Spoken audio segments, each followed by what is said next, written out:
Добар ден, почитувани. Гостин во неделното интервју на Радио Слободна Европа е председателот на невладината Транспарентност нулта корупција, професор доктор Слагена Тасева. Доктор Тасева, согласно последниот ребаланс на буџетот на Република Македонија, антикорупцијската комисија добива за околу 20% помал буџет. Дали тоа може негативно да влијае на работата на оваа институција? Се разбира, во последно време и во текот на минатата година, јас го читав неодамна извештајот за работата на комисијата, гледам дека и таму стои дека значително им биле намалени средствата со кои располагаат за посебно делот за активности кои што се наменети за работа на комисијата. Знаете дека со Законот за спречување на корупцијата таа комисија има многу големи надлежности и покрај другото може да бара и експертски мислења, може да повикува и експерти да работат за одредени области за кои им требаат подетални информации. А праксата покажува, сега зборувам за меѓународно искуство, дека секогаш кога се сака да се маргинализира една ваква институција, се оди на намалување на буџетот и на намалување на можностите за активности и за поголеми резултати во работата. Како ја оценувате улогата на државните институции во борбата против корупцијата? Мислам дека се уште тука треба да се работи доста за да се зајакнат капацитетите на тие институции. Што се однесува до законската рамка, до правната рамка која што би ја уредила правно можноста за борба против корупцијата и од аспект на превенција и од аспект на репресија, стоиме многу добро. Она што ни недостасува е ефикасноста во имплементирањето на законите и ефикасноста на институциите, како поотделно на секоја од институциите за борба против корупцијата, така и нивната взаемна комуникација и соработка и спроведување на заеднички акции и активности кои што може да бидат повеќе страни. Значи, кога зборуваме за борба против корупцијата, не можеме да зборуваме само за репресија или за водење на кривични постапки. Тука е и судирот на интереси, тука е уредувањето на положбата на државните службеници, поведување на принципите за мерит, системот на кариера, и се она што значи можности за превентива, како што се воведување на транспарентни процедури во јавните набавки, во издавање на дозволи, лиценци и така натаму. Значи, многу бројни се мерките кои што треба да се работат и во однос на тоа активностите и резултатите на нашите институции се многу лоши и би рекла дека тие повеќе генерираат корупција отколку што ја спречуваат. Во јавноста не изостануваат забелешките за партизацијата на јавната администрација. Дали тоа може да влијае негативно на ефикасноста на ова тело? Партизацијата на јавната администрација е еден проблем кој што ни се провлекува подолго време. Во многу наврати сме зборувале за тоа дека треба да се гради системот на кариера и професионална администрација, за разлика од оној систем кој што се нарекува spoils систем или поврзано со политиката, кој што е заснован на непотизам и на кронизам и кој што е заснован на некакви врски, поврзаности, по основа на политика, по основа на семејни врски, кои што се повеќе навлегуваат, јас би рекла дека се вкоренети во нашата администрација. Имавме и многу препораки од меѓународни организации, како што е ГРЕКО, тело на Советот на Европа, како што се извештаите и прогрес извештаите од Европската комисија, во кои што се укажува на проблемите во нашата администрација.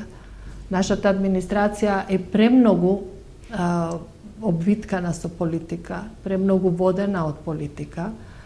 Внатре, за да се влезе во самата администрација, е неопходна поврзаност со политиката и најчесто после секои избори ни се случува губење на институционалната меморија, губење на професионалните врски помеѓу институциите, затоа што се менуваат луѓето зависност од нивната политичка припадност. И сето тоа ги прави нив не само да не можат да одговорат на потребите на граѓаните, но врските кои што се создаваат пак влијаат за целата понатамошна работа на тие институции и влијаат да од таму произлегува многу корупција која што се јавува во најразлични облици.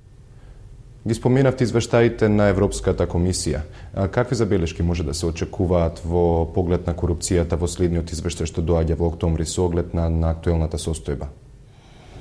Јас мислам дека она што повторно ќе ни се случи е повторно дека ќе ни укажат дека се уште имаме многу работа за да воспоставиме ефикасен систем за борба против корупцијата. Повторно ќе добиеме препорака дека треба соодветно да се имплементираат законите кои што сме ги донеле, дека борбата против корупцијата треба да се води неселективно и дека таа треба да биде и ефикасна, не само декларативна, затоа што не гледам дека нешто сме смениле во однос на она што беше минатата година или предминатата година, кога ги добивме тие популарно наречени бенчмаркови или критериуми кои што требаше да ги исполниме. И мислам дека тоа многу добро се нотира и се евидентира исто така и од Европската комисија и дека повторно ќе ги добиеме истите забелешки. Во јавноста има и поплаки за корупција при јавните набавки. Од власта пак најавуваат воведување на електронски систем за јавни набавки. Дали воведувањето на едно вакво софтверско решение може да го реши проблемот со корупцијата? Овие вакви ветувања за градење на некакви софтверски решенија или нови закони ги гледаме постојано во континуитет. И порано сме разговарале за тоа како да се направат јавните набавки да бидат транспарентни, да бидат фер и да бидат засновани на конкуренција и надпревар помеѓу учесниците во јавните набавки. Секогаш одговорот беше да се смени законот или да се направи софтвер. Кога се направи Бирото за јавни набавки во Министерството за финансии, тоа беше целта. Секоја јавна набавка да се објавува. Сега кога ќе погледнете нивната веб страна, таму нема доволно информации. Се обративме за одредени информации до Комисијата за јавни набавки и од таму нема да добиете информации. Значи, целиот тој систем е многу недостапен и многу нетранспарентен. И понатаму продолжуваат практиките да се доделуваат тендери на компании кои што се поврзани со власта. И тоа постојано така ни се случува. Значи, ништо не е сменето тука во тој дел и со право граѓаните приговараат.